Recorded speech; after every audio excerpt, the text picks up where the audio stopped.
ebebaki ezali rivière Chikapa. Rivière Chikapa yango oyo awa eza Kasai boye ya Chikapa yango oyo boyokaki na lisolo mai ebebi mai ekomaki pollué mai ekomaki couleur ya rouge bambisi bakufi banyama bakufi ya ndenge na ndenge bato moye basalela mai ezali te moye bamelango ezali te toza likolo ya esika awa place mai wana ebelaki TVZ radio te nde boza komona biso mai ekomaki rouge moko sana te bambisi ekufi bato mpe kutu bando sukula mai yango te kaka mikolo nde tozoka en tout cas échangement couleur ezalaka magembe bekoma na bolamuka eka na ntongo moko boye mai échanger couleur kosala to abeke mbuka ebeti mai likolo parce que soki mbuka ebeti mai epe ezala mpe ma couleur mosusu mais nzoka nde ezalaki na makambo mosusu esalamaki na kati yango bato bando oyokela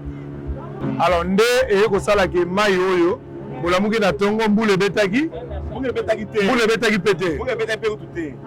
tolamuki na ntongo tozoba mai échanger couleur ekomi vraiment rouge ekomaki mpe na rouge bambisa mai ekomi komikufela tokamwe eloko nini vraiment esali mpo mai esa nini ekoma rouge bazomi nde bankete bino a partir ya ngonga nde mai basalaki baproduit moko boye mai ekokoma rouge en tout cas bambisa ekufaki ebele vraiment bamama mpe mai oyo nde tomelaka mai oyo yango nde bomelaka yango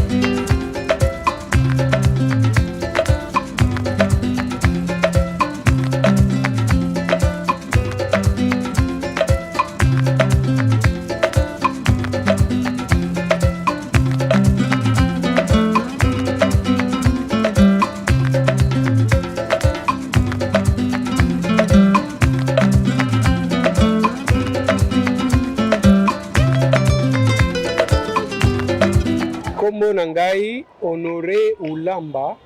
nazali chef de division provinciale ya pêche et élevage dans la province de Kasai.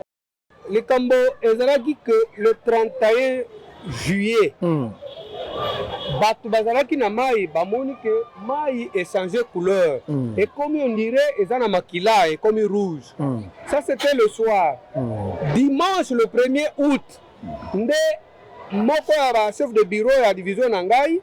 a bengi ngai alobi no phénomène toza komona eza étrange esengeli okita pe omona lokola azalaka pe pembeni ya mai na kiti totali mai tomoni mai ekomi rouge et puis dimanche wana mbisi ezotiola na mai ekufi. C'est ce qui nous a vraiment interpellé. Tozwi ndambu ya mai na galon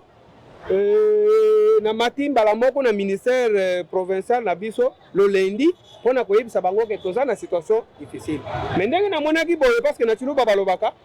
kashama oye kudi wenu wele mozuto. Donc soki bino wazami bale na zam et que yo amoni koi azoya ou bien akimi olingo signalé moninga za musika okobeta sifflet te pona sifflet akoyoka te okoloba mbala moko na monoko papa kosi wana azoya de façon de comprendre que mouvement non so na koyoka côté c'est que eza lisusu ndeko na ngawa nte eza nyama mabe. C'est ainsi que j'ai directement avisé tango na monaki bambisi ezokufa bon basango ezaki bato bazolokota mbisi bazolia nde nasali communiqué wana mbala moko yo muto sala communiqué nasali communiqué na kombo ya province d'abord ya liboso ngai nasali communiqué na kombo ya province na kembala moko na ba média na lobi non bato balia nanu mbisi wana te ba utiliser pe mai te parce que loko ezoboma mbisi kuna toyebi nano te si zela bazongela te parce que tozo continuer ngai kutu mukolo wana na sionaki même ba marché mbiso na kotaki na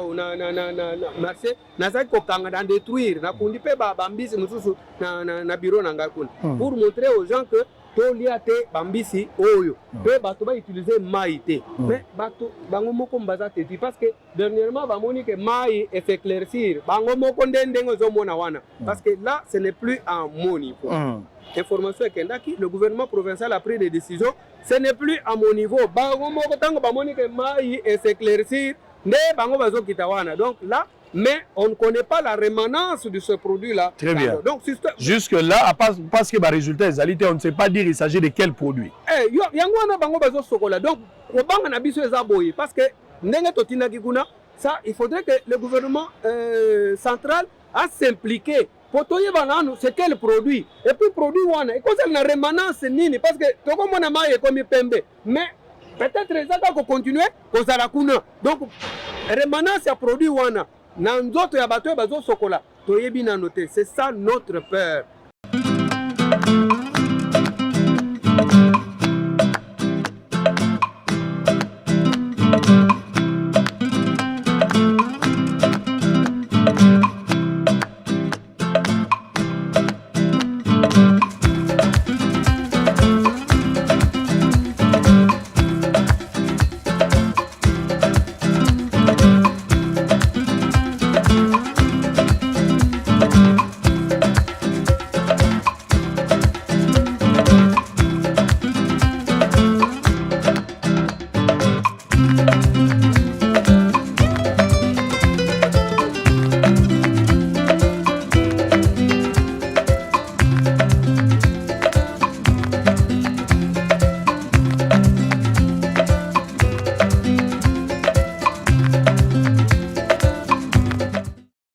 Solo TV, première chaîne congolaise d'investigation.